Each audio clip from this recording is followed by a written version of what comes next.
Drinks is a free event for green-minded people just interested in learning more, or to network and make friends. Each month we have 3 different speakers from an environmental charity, a green company, or people just starting a green project or promoting some kind of environmental idea.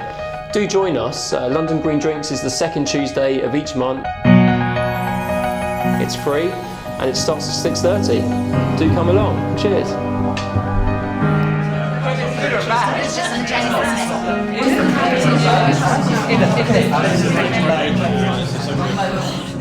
we have much in common, actually, with our concerns about climate change, unsustainable consumption, poverty, pollution, disappearing wildlife. I think it's just great to be in a somewhat more intimate space where you can kind of have a real chat with people.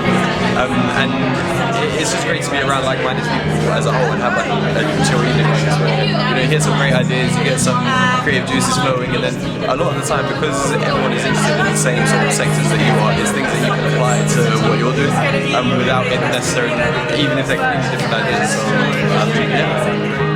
Green Drinks for the first time today, which has been brilliant. I think it's excellent. I listened to a very interesting speaker, and I came along to meet more people. I've really enjoyed meeting people from all kinds of green backgrounds. Really interesting. And a lot of varied viewpoints, so you don't just hear the same thing over and over again. It's quite interesting. Just on what you used to be confirmed by the feedback. So definitely come along. Road trip, what is it? Well, a few years ago when I was studying for my Master in Energy Management at a French business school, small and medium-sized solar projects across the Middle East, I joined the sales team. And whilst in Dubai, I was still trying to plan this In March of this year at the Influx Trust Hackathon and in collaboration with the United Nations, and we'll talk a little bit more about what happened at the hackathon. But the idea was originally inspired by a video I saw on YouTube called The Story of Stuff. Has anyone seen that by Annie Leonard? Yeah. So it addresses the current producer-consumer model, which is laying waste to our natural resources and harming the environment, causing serious human suffering. So we believe that the economics is the key driver behind conspicuous consumption and poor production practice. And if we can shift buying habits, we can break the supply and demand chain, guiding the marketplace towards more sustainable. The alternative's as good as that, because buying lots of stuff is like there's lots of forces enabling us to do that and encouraging us to do that. That's my name, Harfiyah after Haleem. Harfiyah Haleem. As hard as you can, everything around you. Right. So, however hard you look, you'll never fathom the full subtlety of God's creation. Three things. What the Christian scriptures, which of course in the first bit are Judeo-Christian scriptures, have to say on the environment. Then I'll look at the history of Christian practice actually on the environment, which may be something else again, as we probably can say about all religions. And then I want to look more concretely on the opportunities right now for Christians in my case, but people of faith also, I'm sure, to do something positive as part of wider civil society movements to tackle environmental issues. I do think there are huge opportunities, as well as obviously a very big need for all sectors of civil society to kick in very fast before it's too late on both climate change and on biodiversity, habitat issues and so on. And we need the faith groups, I think, in particular, for reasons I will explain, to kick in. It's not that they're not, but actually if you look at the gap between what the scriptures actually say, what faith groups often say they believe, and what is actually happening, what they're doing, it's a huge gap, let's be honest. Yet throughout much of Christian history, Christians have interpreted that as he came for us. He didn't come for the forest, the pandas, which is not what it says. He just came. Some of the things we put around it, investment, advice, partnerships and leadership, and that's what to us are kind of some of the real fundamentals of making stuff happen and making but if this really so some people are going back. Yeah, but like also the policymakers have used that. London. Let the green drinks! Yay! That was a lot of syllables. It's really good fun. London green drinks! Awesome. It's good to be reconnected again with like-minded people, learn lots of things that are in your neighbourhood that you didn't know are happening, things about the community, bringing people together, bringing interaction.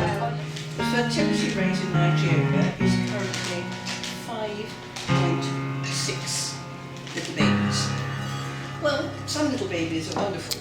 5.6 is rather a lot. Think of all those 15-year-olds. Boom. That's representative of what can happen and why we could be inundated with people. There is, of course, some emigration out of the country, but not much. Some countries have tackled this splendidly and managed to bring their fertility rates down. And I would sort of quote, for example, Thailand, which had a big campaign years back, did a splendid job. India, which has struggled and struggled with a huge population, which is about to overtake China as the biggest. But they've managed to keep their fertility rate now down to 2.4, which is pretty bloody good going. Replacement, by the way, is 2.1, just so you know. Contraception, family planning needs to be provided in many, many, many areas where it doesn't exist. It is estimated there are currently 214 million women of childbearing age who have no access to modern contraception. 214 million women. Think how many babies they could have.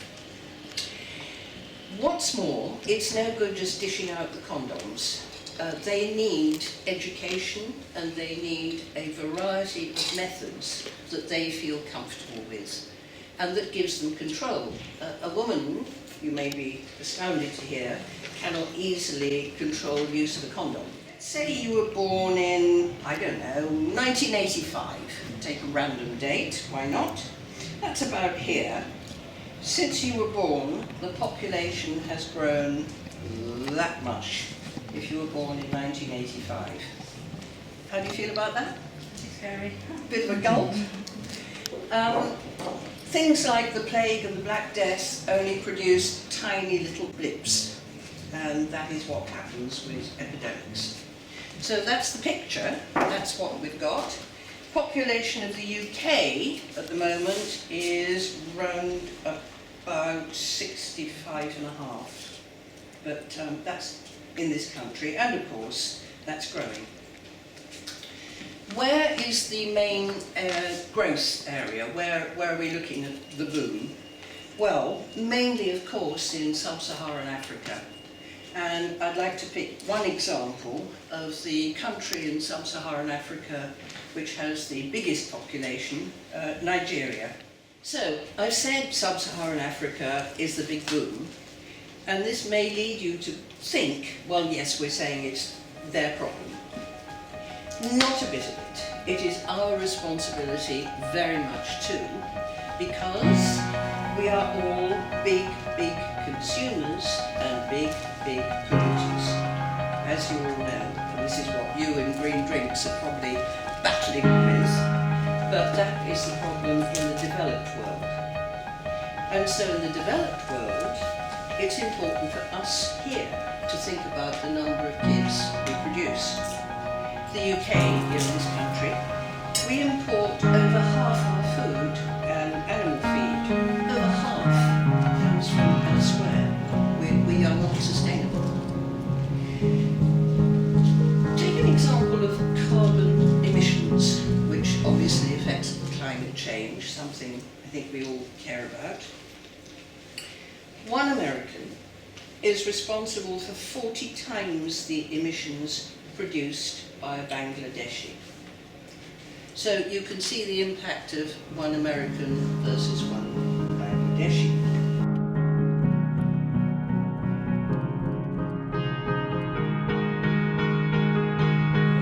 green drinks. I think it's a great way to meet lots of different people, different backgrounds, share ideas.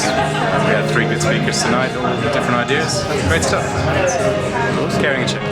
Really interesting for particularly library things. I think it's a really great concept. So yeah, it's great to hear a lot about that. Yeah, I really enjoyed that. Conversations and all the ideas as well. I knew about green drinks from Beijing, and then after I moved to London, I looked it up and saw that it was a good one too. And it's always interesting to come to green drinks. It's always that people doing interesting projects and stuff and sharing their ideas, and it's good. So yeah, I've enjoyed people leaving. Yeah, it's great to meet like-minded people for a drink and hear about interesting projects. See what potential opportunities you might get from the connections you make. London green drinks! So what did you enjoy tonight? Yeah, it's great. London green drinks! London green drinks! London green drinks! London green drinks! Awesome. 6.